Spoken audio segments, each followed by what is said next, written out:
This is 10 summer life hacks to try right now. A finely curated list of tips for your next summer extravaganza. So snap on that life vest and let's dive in. Instead of storing your freezer pops on their side, which creates air pockets, try storing your freezer pops upright in the freezer.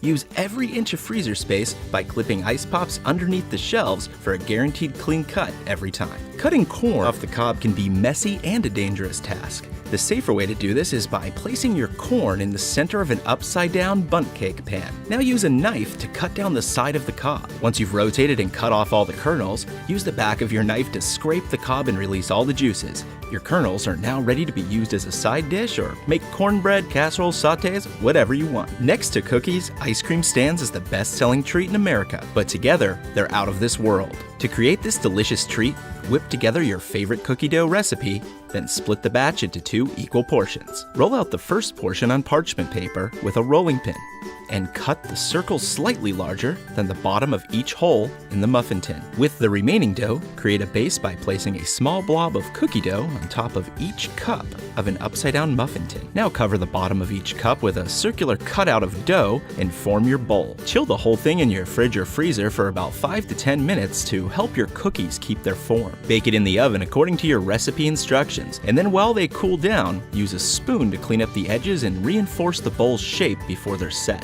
It's time to add scoops of ice cream to each cookie bowl. Finish off by drizzling on your favorite toppings and then get ready to impress your guests. They're utterly amazing. Enjoy a lazy day in the pool by staying cool with a fun noodle beverage boat. Find yourself a sturdy plastic container and a styrofoam pool noodle. Measure all 4 sides of the container and cut the noodle to fit each side accordingly. Use either strong scissors or a very sharp knife to cut the noodle.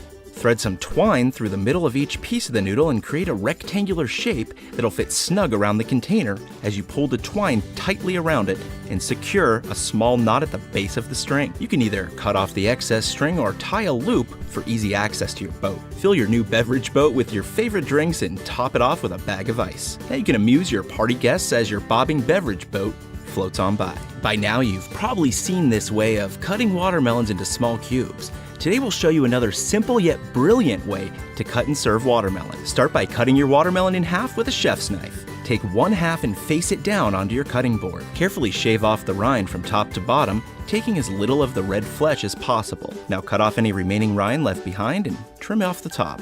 Slice lines about 1 inch or so apart and then turn the watermelon sideways. Now cut perpendicular to the slices that you just made. The trick is to find a bowl that fits just over the top of your fresh cut watermelon. To avoid a wet mess, clean up excess juices from the board with a paper towel and hold the bowl securely to the board as you flip the bowl right side up. Insert wood popsicle sticks into each perfectly cut slice to create a mess-free watermelon pop that your kids will love and the guests are sure to enjoy.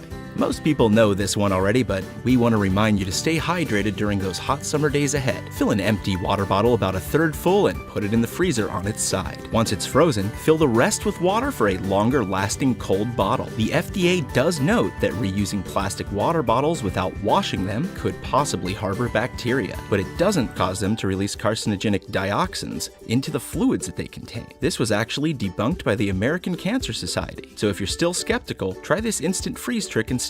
Place purified water in the freezer on its side for roughly 3 hours and carefully remove it once it reaches 32 degrees Fahrenheit. Now give it a good smack and watch science go to work.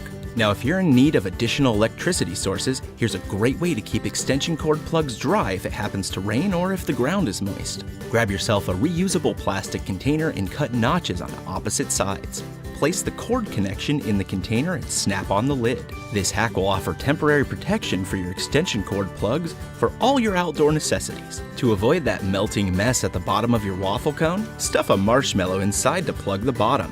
To give you more room for ice cream, cut a marshmallow in half and stuff it into the bottom of your cone and then add chocolate syrup. This will leave a bonus s'more-like treat for you once you near the end, and now you'll have less of a mess but plenty more smiles. Surely you've seen those hydrobolic water launchers that drench people with ease. These pump-action water blasters are also a fantastic way to fill water balloons of various sizes. Simply dip the spout in the pool, bucket, or tub of water and draw water into the chamber. Wrap the end of a balloon securely around the spout of the squirter and quickly pump water directly into the balloon. You can pinch off the balloon and refill the chamber as many times as you need before tying off the balloon. Before you know it, your bucket of water is full of balloons and you're ready for war. Water balloon fights are fun for kids kids of all ages.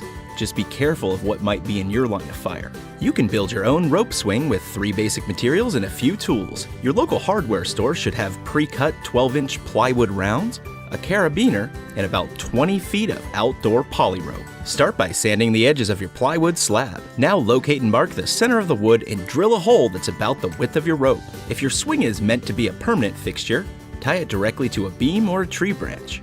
Thicker rope is obviously more durable, but tying knots might be a bit difficult. We added a carabiner so that you can easily take the rope swing down. Once the rope is hanging in place, feed the rope to the ground and cut. Now push the rope through the hole in the seat and adjust the height to your liking before tying a double knot under the seat. Leave a little tail of rope just in case you decide to adjust it later. We suggest testing the swing before your kids do. Your new homemade rope swing will be sure to encourage your kids to play outside and leave nothing short of smiles on their faces. Thank you so much for watching. Remember, we love hearing from you, so post your own summer hacks in the comments. You can also click on that subscribe button for more tips and tricks each week. See you next time.